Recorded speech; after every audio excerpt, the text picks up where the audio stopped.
যৌতুকের কারণে আমার বিয়ে হচ্ছে না। সুপ্রিয় দর্শক, আসসালামু আলাইকুম। জীবন গল্পে আপনাদের স্বাগতম। ক্যামেরার সামনে ছোট্ট একটি বোন রয়েছে, আজ আমরা তার জীবন গল্প তুলে ধরবো। আসসালামু আলাইকুম আপু, ওয়ালাইকুম সালাম। কেমন আছেন? আলহামদুলিল্লাহ ভালো, আপনি? আলহামদুলিল্লাহ। বোন, আপনার নাম কি? আমার নাম মিষ্টি। মিষ্টি। মিষ্টি, তোমার গ্রামের বাড়ি কোথায়? আমার গ্রামের বাড়ি কুড়িগ্রাম। কুড়িগ্রাম, উত্তর অঞ্চলে, তাই তো? জি। জি। তোমার পরিবারে কে কে আছে মিষ্টি? আমার পরিবারে আমার বাবা নেই, আমার মা আছে, আমার 4 বোন আছে, তাদের বিয়ে হয়ে গেছে। যৌতুকের কারণে আমার বিয়ে হচ্ছে না। আচ্ছা, তোমার পরিবারে তোমার বাবা নেই, তোমার মা আছে, আর তোমার 4 বোন আছে। জি।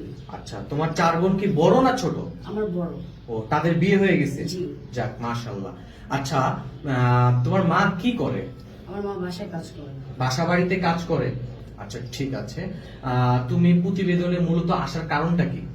যৌতুকের কারণে আমার বিয়ে হচ্ছে না, তাই আমি এখান থেকে, আমার 4 বোনের বিয়ে হয়েছে, তার জন্যই আমি এখানে আসা। সুপ্রিয় দর্শক, আপনারা শুনলেন এই বোনটির কথা। তার যৌতুকের কারণে বিয়ে হচ্ছে না, তার 4 বোনের বিয়ে হয়ে গেছে, তার যৌতুকের কারণে বিয়ে হচ্ছে না, এই জন্য আমাদের কাছে এসেছে, যেন যৌতুক বিহীন একটা জামাই চায়, তাই তো? জি। আচ্ছা, কেমন যৌতুক চায় আপনাকে বিয়ে করার জন্য? এমন পরিমাণ টাকা, যেমন 3-4 লাখ টাকা, যেটা আমার দেওয়ার ক্ষমতা নেই। মানে 3-4 লাখ টাকা দাবি করে আপনাকে বিয়ে করার জন্য? হ্যাঁ। এখনো কি যৌতুকের প্রথা আছে? হ্যাঁ। আপনি জানেন যৌতুক নেওয়া ও দেওয়া দুটোই অন্যায়? জি। আচ্ছা, ঠিক আছে। আচ্ছা, বিয়ের সংবাদ কেমন আসে? আপনি তো মাশাআল্লাহ অনেক সুন্দর। বিয়ের সংবাদ, ওইখানে বিয়ের সংবাদ বলতে আসলে যৌতুকটাই চলে। মেইন কথা হলো যৌতুকটা চলে। আচ্ছা মিষ্টি, তোমার একটু আমরা পার্সোনাল কিছু প্রশ্ন করব। তোমার বয়স কত বর্তমান? আমার বয়স 20। 20 বছর। তোমার 20 বছর বয়স, পড়াশোনা কতটুকু? আমি অনার্সে পড়ি। ও, আপনি অনার্সে পড়েন। পড়াশোনা এখন তো অফ, না? জি। কি কারণে বন্ধ করেছেন? আমার দারিদ্রতার কারণে আমি পড়াশোনা করতে পারতেছি। আচ্ছা, আমাদের কাছে মূলত এসেছেন বিয়ে শাদীর জন্য। আচ্ছা, যদি কোনো ভাই আপনাকে বিয়ে করতে চায়, যদি কোনো ভাই আপনার দায়িত্ব নিতে চায়, তার বয়স যদি একটু বেশি হয়, সমস্যা আছে? না। তার যদি অতীতে কোনো বাচ্চা থাকে? না, কোনো সমস্যা আপনি নেই। তো অবিবাহিত একটা মেয়ে, বিবাহিত ছেলেকে বিয়ে করবেন? সে আমারে যদি সুন্দরভাবে দেখাশোনা করতে পারে, আমাকে বুঝতে পারে, তাহলে আমার আর কিছু দরকার নেই। তাহলে আর কিচ্ছু দরকার নাই? না। ভেবে বলতেছেন তো? জি। যাক, আলহামদুলিল্লাহ, আপনার কথাগুলো ভালো লাগলো। যদি কোনো ভাই তার বউ অসুস্থ, তার বউকে সেবা করার জন্য আপনাকে বিয়ে করতে চায়, সেক্ষেত্রে কি করবেন?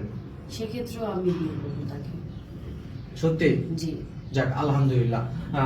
আচ্ছা, যদি কোনো প্রবাসী ভাই আপনাকে বলে, মিষ্টি আমি তোমাকে বাহিরে নিয়ে যাব, দেশের বাইরে নিয়ে যাব, ওখানে রাখবো, যাবেন? জি। আপনার পার্সোনাল ফোন আছে বোন? না, আমার কোনো ফোন নাই। সুপ্রিয় দর্শক, তাহলে আপনার সাথে যোগাযোগ করবে কিভাবে? আমাদের মাধ্যমে যোগাযোগ করলে হবে? হ্যাঁ। কারণ আপনার তো ফোন নাই, তাই না? জি। সুপ্রিয় দর্শক, আপনারা সবই শুনলেন এই বোনটির জীবন গল্প। যদি কোনো হৃদয়বান ব্যক্তি ওনার সাথে যোগাযোগ করতে চান, ডিসপ্লেতে দেওয়া একটি নাম্বার রয়েছে, ওই নাম্বারে ইউটিউব চ্যানেল কর্তৃপক্ষের নাম্বার, আপনারা চাইলে যোগাযোগ করতে পারেন। আচ্ছা মিষ্টি, ভালো জামাই চাই না ভালো ঘর চাই? ভালো জামাই চাই। ভালো জামাই। প্রতিটা মেয়ের স্বপ্ন থাকে বড় হয়ে ডাক্তার হবে, নার্স হবে, ইঞ্জিনিয়ার হবে। আপনি কি হতে চান? আমি একজন ভালো মানুষ হিসেবে থাকতে চাই। মাশাআল্লাহ, মাশাআল্লাহ। বিয়ের পরে হাজবেন্ডকে নিয়ে কোথায় ঘুরতে যাবেন? কোনো পরিকল্পনা আমার করেছেন? বিয়ের পর ইচ্ছা আছে আমি হজ করবো আমার স্বামীর সাথে। মাশাআল্লাহ। নামাজ পড়েন আপনি? জি। কোরআন শরীফ পড়তে পারেন? জি। যাক, মাশাআল্লাহ। তা আপনি অনেক সুন্দর একটা মেয়ে, তাই না? জি। তা আমার সাথে বিয়ে বসেন। না। আচ্ছা, ঠিক আছে। সুপ্রিয় দর্শক, আপনারা শুনলেন এই বোনটির জীবন গল্প। খুব অল্প সময় কারো জীবন গল্প তুলে ধরা যায় না। আচ্ছা মিষ্টি, ভালো থাকো, সুস্থ থাকো। আসসালামু আলাইকুম। ওয়ালাইকুম আসসালাম।